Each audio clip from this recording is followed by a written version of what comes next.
Welcome back to SnowRunner, guys, and as of recording this video, the Shorty Dentside is now on the console mod browser and, of course, on the PC browser as well. Now, this thing is by John Hot Rod, and there are a ton of customization options that are baked into this truck. Now, if you would like to download this vehicle, once again, you can check it out on either the console mod browser by either sorting by latest updates if you're watching this video recently after it's gone live, or if you're watching it later on down the road, you can search up Shorty Dentside in the search box to find it and download it from there. And of course, you PC guys can download it from mod.io itself or from the mod browser within your game. Now, in terms of customization, this thing is going to be properly fun. Now, it's also really cool that we have a genuine Dentside Ford on consoles now. I mean, that has been a long time in the making, and having this truck right here at our fingertips is absolutely freaking incredible. Now, engine-wise, you start off with the stock-ish 402 horsepower.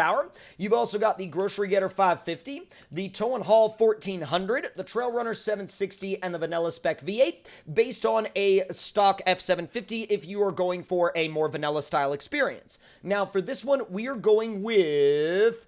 Oh boy, I'm going back and forth right now. I'm absolutely I'm so back and forth right now between like the Grocery Getter spec and the Trail Runner Supercharged. Probably the Trail Runner Supercharged for this build. Now, gearbox wise, I think, oh my god, we've got a lot of gearboxes. So we got heavy tow and haul 4-speed, low and slow experimental crawler, got stock-ish 6. We've also got a Tow and Haul 10-speed, Trail Runner 6-speed, and Vanilla Spec 6-speed, once again based around the stock F750. Now, I'm thinking Trail Runner 6-speed is going to be a really good across-the-board option for a build like this, and then here's where we really get into some proper customization options. Now, King of the Hammers suspension is going to be your indestructible variant of the Trail Runner. We got the Minimax Crawler Spec, we got stock-ish lifted Tow and Haul. We've also got stock-ish lifted Tow Indestructible, which is, again, that's going to be just a no-damage option of that same previous suspension. We've got stockish Tow and Haul. We got Trail Runner Max Crawl Spec with a bunch of flex. And then we've got Trail Runner Spec, which is a damageable yet very versatile suspension choice. Now, for this build, I'm going to go with the King of the Hammers right off the bat. And then, let's see, tires-wise, we're going to go up to some properly big boys, I think. I actually really like these X-Runner terrains, and I also love how he gives you a grip rating of the tires right up there under the actual tire name. Now, already, we've only scrolled down the tire list a little bit. We're already into the 45-inch category, so this thing has gotten properly huge already, and that's just the standard off-road tire category. Now, we get into the mud tires. Now, we've got the stock all-terrain tuned for mud and ice. Then we have the Pizza Cutter Max terrains, which are definitely a little bit odd. I've got to try those out sometime. Those are definitely different. The Crawler Runner, oh, those look sick. Properly sticky, I'm sure. And then, of course, we have our dedicated snow and ice tuned tires as well. So I think I'm going to go with a 45-inch set of Crawler Runners. This is going to be the super grip tire of the bunch. And in terms of, let's see, okay, we've already got the Trail Runner Spec winch on it, and diff lock is already there, and the Super Trick Invisible Snorkel is already there as well. Tow and Haul spec-wise, we could throw a gooseneck hitch in the bed, or a weighted gooseneck hitch as well, shorty tow hitch, and weighted shorty tow hitch. Interior, we got a roll cage, 4-point harness, and we've also got basic lap belts. I'm going to do the 4-point harness and the roll cage. And then off-road protection-wise, we've got an 80s bumper guard and winch, 80s roll bar, which you can actually, that looks really cool back there with the lights up top, too. Classic bull bar, we've got a Desert Runner front bumper, a Trail Runner cage with LED lights, which I definitely love that setup. Overland rack, which is also super useful. You got 1,000 repair points in there, you got 2 spare wheels, you got 106 gallons of fuel. That's a lot, actually. We've also got a Trail Runner Spec pre-runner bumper, which I like a lot. I like it because it's very, it's minimalist, but it's still got your KC lights, it's still got your tow hooks, it's still got your winch. And then stock rear bumper wise, I think I'm going to switch that out for the Trail Runner rear tube bumper and the Trail Runner rock sliders. Now, body and trim, we got a bed-mounted radiator that we can do if we wanted to go that route, which I think I'll go ahead and throw in. And that also comes with an additional 1,000 repair points, 5 spare wheels, and 133 units of fuel for, all of your emergency repair needs. Now, here's where it gets really interesting. You have a 77 grill, you got a 78 grill, and you've got a 78 grill late production. So you've got an early production round light and a late production square light. So you can basically go with whatever option you would like in terms of the headlights, and not only the headlights, but my controller decided it was time to head out. Can I get it? Can I have you, like, back? Can I have... Oh, my God. Now it works. Well, that was super weird. My controller decided it was like, yeah, bro, it's time for me to head right the heck out.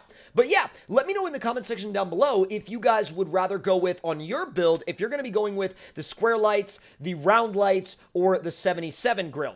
Now, on my build, I think I'm going to go with, actually, the 70...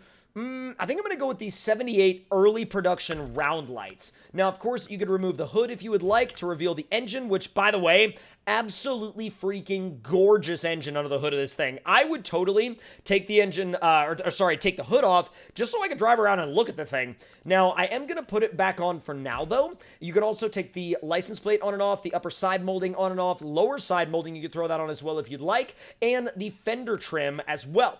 Now, tire carrier-wise, I'm going to throw, let's see, some X-Runner terrain. Well, no. What do we have on here right now? We've got some, Muddy Runner terrains? No. What the heck are these tires called? Let's see, SnowRunner terrain. Those look similar-ish. I'll go ahead and throw that in there. That'll be fine. That'll be good to go. Now, the wheel selection is mind-bogglingly long. So, the fact that, like, all of these are on... What the heck? The fact that this is on console with all of these freaking wheel options is insane. We've got the Armory, the Arsenal, we've got the Baker, the Barricade, which looks amazing. We've also got the Chamber, the Dual Sport, the HVN, we've got the Machete, we've got the Mojave, the Nitro, the Race 101, the Revolution, the Riot, the Sentinel, the Shredder, the Stock Steely, if you really want to go for that classic style, the Trek, the Turbomac HD, and the Win Race. The absolute, like, level of wheel customization on this truck is absolutely just, like, mind-blowing, mind-exploding, rather. So I think for this one, I'm gonna run the Nitro beadlock, I think. I really like the way those look. Now, when it comes down to the colors, what's cool is that you have a huge variety, first of all, and secondly, you can go with either a weathered look like we have here, or a more polished, like, straight out of the paint shop kind of look.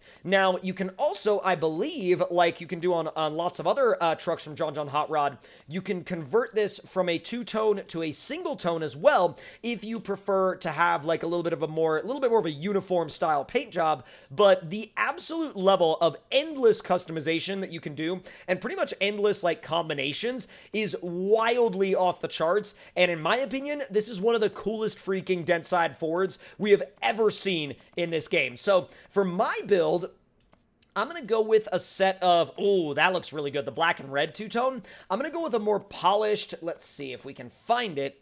I like the black and red, but I would like, yeah, I really like the red and white. I think the red and white really suits this truck. And then, of course, we're going to throw beans on the dash. And now, it's time to take this thing out of the garage and see how it drives. So let's go ahead and fire it up. It sounds properly good. I love the way those wheels look. Dude, I cannot get over the way those wheels look. All right, let's go ahead and see what you can do in terms of trailers. Let me back this guy up, turn it around, and I'm going to back it up once more so I can just kind of get a little bit of an idea of what we can do here. Dude, it can run just about everything, from, like, goosenecks to medium-duty trailers to, like, log trailers. Basically anything sub-semi-trailer, this thing can run it. Now, I am going to take it over to the flex ramp because I want to see how it does over there in terms of actual, like, flat-out flex, because I am running the King of the Hammers suspension, but I'm assuming it's going to be really, really good over here. So, yeah, flex isn't really something you gotta worry about on this thing. It'll do it, and it'll do it in just about whatever form or fashion you would like. Now, I can already tell you that these tires have a, oh, diff lock's always on? Perfect. But I can tell you that they always have that very, like, sure-footed feel. Even right off the bat, they have a sure-footed feel. I mean, they don't feel like there's any way I'm gonna even slide off the freaking pavement. They're ultra sticky even on pavement. I also love the fact that I don't have to worry about, oh my god, the level of, like, grip that this thing has in the front, especially when you brake, are, like, I mean, those levels are plenty to just literally make it do a stoppie. Look at that. Well, wow, okay. So, it had enough to do a stoppie earlier, but not right there. That's fine. All right, let's go and send you up the hill, and once again, I'm not even running the most powerful engine option, and this thing just doesn't even care. It's like, oh, yeah, hill, done. Don't even worry about it. I'm sure it's gonna just walk right through this rock obstacle. Absolutely should just walk it. That short wheelbase is really doing wonders for it as well. Big tires and short wheelbase. It's going to crawl right over just about everything in its path with that. There we go. Put it up into low plus. Give it a little bit more wheel speed. Get a little bit of body damage, but it's character. Don't worry about it. All right, dropping it right back down off the other side. Jeez. It stays so insanely balanced. Like, the level of balance that this thing has is on genuinely another level, as opposed to, like, a lot of other rigs that I've driven. All right, let me go ahead and repair and refuel. I'm also going to change up the weather a bit. All right, let's go and send you into the mud and see how we do in here. Oh, my God. Well, in the shallow mud, it doesn't complain at all.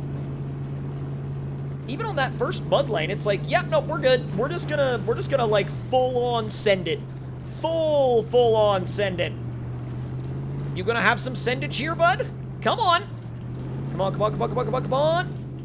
Not bad. It definitely didn't struggle at all. It held its own for sure. I mean, I had to go into low plus at one point, but that's not really a bad thing. I mean, that's just kind of one of those things that you would have to do in most trucks. I mean, everything is going to have to go into low plus for that second mud lane, aside from, like, say, for example, like a mud truck tuned by Limes or something like that.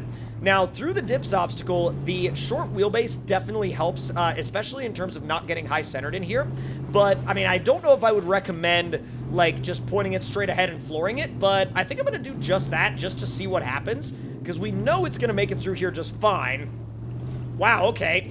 I didn't think it was going to actually stall out that easily. Ooh, okay, never mind. Nope. It just didn't like that. Didn't like that at all. But it's actually got plenty of approach angle and departure angle to where, like, only when you start getting towards the end, where these, like, little pits start becoming a little bit deeper, that's the only area that you're going to start running into issues with, like, hitting the front or rear bumpers. Now, for the bridge jump, yes, for the bridge jump, 10-speed transmission, 1,400 horsepower engine, quick refresh to make sure everything's good to go, repair and refuel, and change time, make it nice and bright outside, and it's now proper bridge jump time. Oh, God. Bro, when I got into the throttle on this thing, it acted like it wanted to tear the pavement out from underneath itself. Jeez, it took off like a drag truck. Holy smokes. Whoa. All right, let's see how you corner. That's going to be a little bit sketch. Wow. Dude, it's got so much grip on pavement. I don't know how he's gotten this thing to have this much grip on pavement, but mad props to John Hot Rod for that. Oh, God.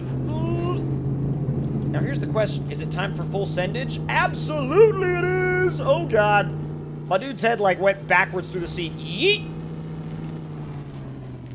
That was, like, super undramatic. Like, the fact that it was able to do that so easily and just drive right away from it is, like, that's proper top notch. And if you guys literally want a Dentside Ford for, like, either PC or console in SnowRunner that can literally be tuned to do every single thing you could ever want a truck to do, all the way from vanilla to crazy OP, this is that truck right there. Now, let me know what you guys thought of this thing in the comment section down below. And, of course, if you're new around here, make sure to hit that subscribe button and turn those notifications on. And I will see y'all next time. Talk to y'all later.